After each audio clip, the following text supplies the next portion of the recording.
6 Britanniques sur 10, et sans doute autant de Français, croient que les personnes en précarité s'en sortiraient mieux si elles géraient mieux leurs dépenses. Qu'en est-il vraiment? Dans son rapport Ressources, crise et pauvreté de 2009, le Secours catholique constate au contraire que les personnes en précarité développent des compétences dans la gestion quotidienne de leur budget avec une énergie et une ténacité que l'on ne soupçonne pas. Bien sûr, il ne s'agit pas de dire que toutes les personnes en précarité gèrent bien leur budget. Mais les chambres régionales du surendettement social du réseau Crésus constatent que l'illettrisme de l'argent, c'est-à-dire l'incapacité à gérer un budget familial, touche toutes les couches de la société. Même avec une grande attention portée aux dépenses, la faiblesse des minima sociaux, des salaires des emplois précaires et l'augmentation des prix font que de nombreuses familles ne mangent pas à leur faim et doivent s'endetter.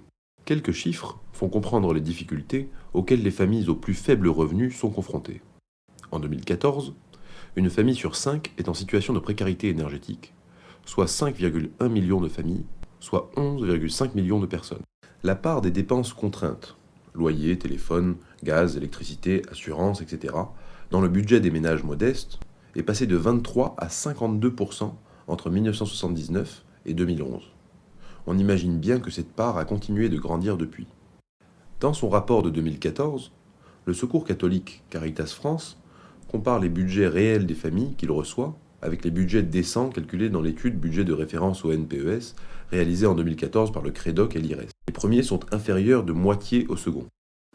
Les familles en situation précaire paient le logement, l'alimentation, le téléphone, le crédit, etc. à un prix supérieur à celui que payent les autres familles.